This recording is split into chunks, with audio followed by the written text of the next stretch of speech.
El jefe de la agencia espacial estatal, Dmitry Rogozin, fue ridiculizado por Elon Musk y varios otros personajes, tras sugerir que Estados Unidos tendría que ponerse en órbita en sus palos de escoba. El director de la agencia espacial rusa, Roscosmos, Dmitry Rogozin, ha sugerido a los astronautas estadounidenses que utilicen palos de escoba para ponerse en órbita, después de que decidieran dejar sin suministros a Estados Unidos. Roscosmos dijo: que vuelen con otra cosa. En esta situación como está, no podemos suministrar a Estados Unidos nuestros mejores motores de cohetes del mundo, dijo Rogozin durante una emisión de la televisión rusa citado por Reuters. El agente hizo estas declaraciones en una entrevista en la televisión, diciendo que la decisión era la respuesta a las sanciones impuestas por Estados Unidos tras la invasión de Ucrania por parte de Moscú. Te invito a quedarte hasta el final de este video para entender por qué existe esta disputa. El jefe espacial ruso también dijo que Roscosmos dejará de dar servicio a los motores de cohetes que aún están en posesión de Estados Unidos y aseguró que dejará de trabajar con Alemania en expertos conjunto con la Estación Espacial Internacional, debido a las acciones inaceptables del país europeo, según la agencia de noticias TASS. Su última entrevista se produce tras el anuncio de que Roscosmos suspende la cooperación con la Agencia Espacial Europea en los lanzamientos desde el puerto espacial de la Guayana Francesa.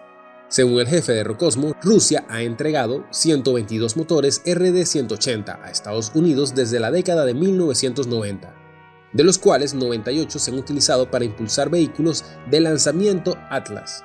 Burlas por amenazas vacías como "las escobas están funcionando". Después de sus declaraciones, Rogozin fue objeto de numerosas burlas, debido a que ha tenido en cuenta que Estados Unidos tiene una forma cada vez más viable de abastecerse de sus propios motores de cohete, como con SpaceX. Muchos percibieron las declaraciones de Rogozin como amenazas vacías, palos de escoba estadounidenses. Se burló un tuit del mismo jefe de SpaceX, Elon Musk. En Twitter publicó un video del cohete Falcon 9 despegando y otros 47 satélites de transmisión de internet Starlink. Las escobas están funcionando, escribió. Por otra parte, el redactor jefe de Space News, en un tuit sarcástico en respuesta a la noticia, "Rusia sigue viviendo el pasado", añadió el reportero espacial senior de Ars Technology, Eric Berger, en un tuit en el que se equivocó el jefe de Roscosmos. Esta es la cita perfecta de Dmitry Rogozin. Se adapta bien a su público del Kremlin, llena de fanfarronería y malinterpreta completamente el estado de la industria mundial de lanzamientos, que igual sigue avanzando mientras que Rusia sigue viviendo en el pasado. Su dirección de Roscosmos ha sido un desastre, aseguró Berger. Por otra parte, y en un tono más serio, el comisario de la Unión Europea para el Espacio, Thierry Breton, restó importancia a la medida rusa, diciendo que no tendría consecuencias para Galileo, el sistema de navegación por satélite de la Estación Espacial Internacional, ni por Copérnico, su proyecto de observación de la Tierra.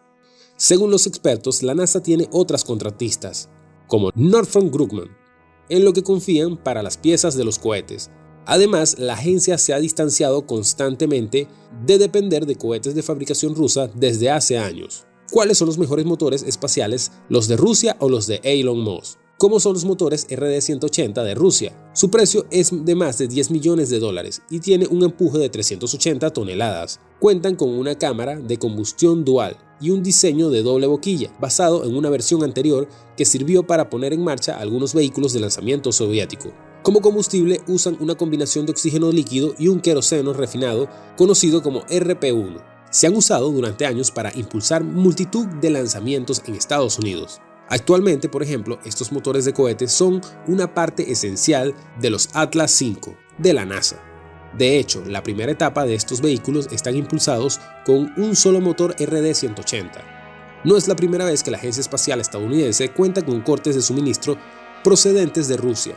En la anterior invasión a Ucrania en 2014 sucedió algo similar. En aquella época, Rogozin era vicepresidente del ministro de Rusia y prohibió la venta de cualquier motor espacial ruso a Estados Unidos.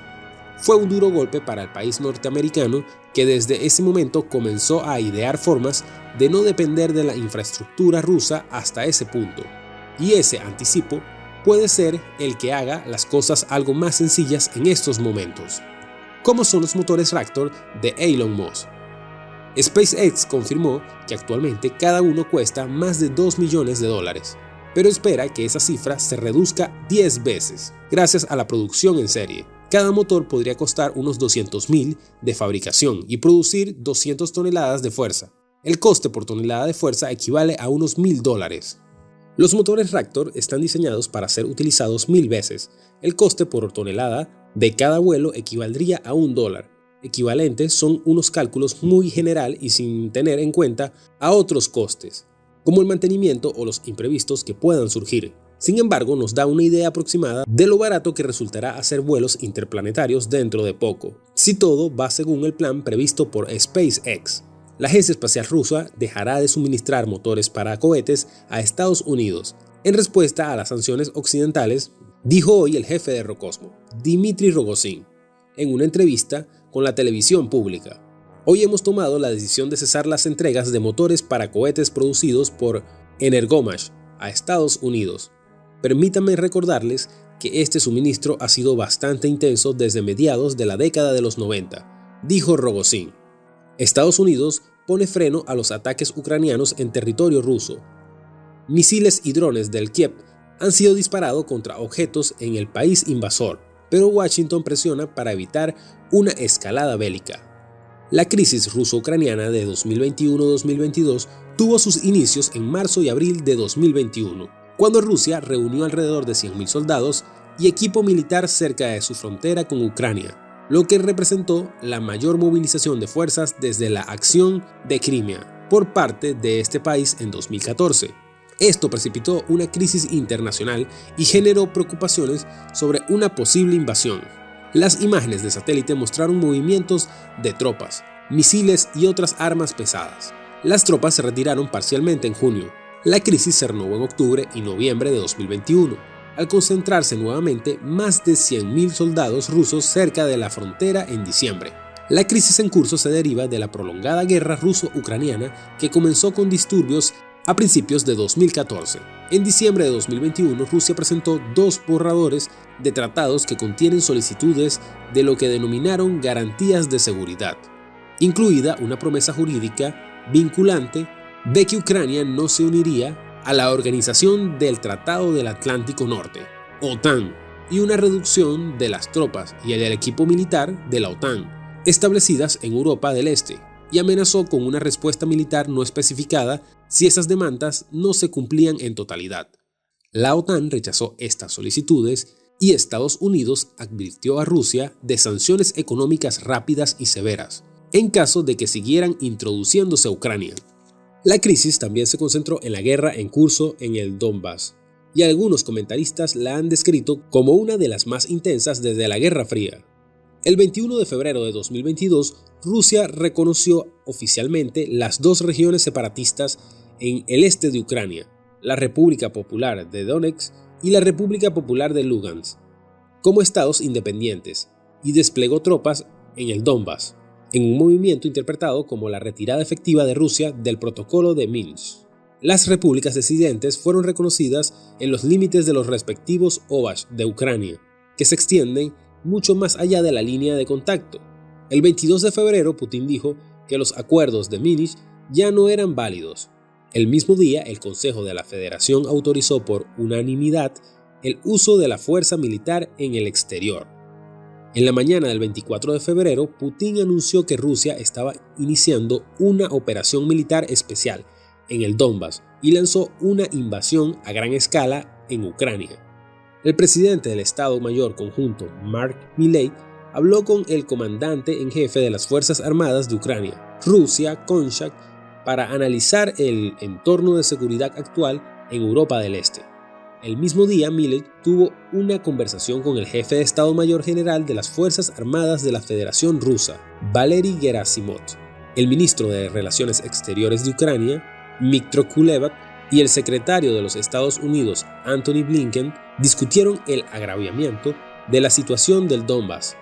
Blinken afirmó el apoyo inquebrantable de Estados Unidos a la soberanía e integridad territorial de Ucrania. El Ministerio de Defensa de Ucrania, Andy Taran, mantuvo una conversación telefónica con el secretario de Defensa de los Estados Unidos de América, Lloyd Austin, Los jefes de los ministerios de defensa de Ucrania y Estados Unidos discutieron áreas específicas para fortalecer la cooperación en el campo de la seguridad y la defensa.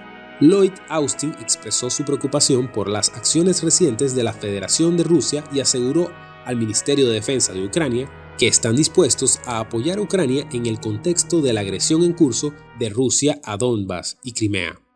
El secretario de Defensa de los Estados Unidos enfatizó que, en caso de una escala de agresión rusa, los Estados Unidos no dejará sola a Ucrania y no permitirá la implementación de las aspiraciones agresivas de la Federación Rusa hacia Ucrania. El 13 de abril de 2021, Biden mantuvo una llamada telefónica con Putin. Biden enfatizó el comportamiento inquebrantable de Estados Unidos con la soberanía y la integridad territorial de Ucrania.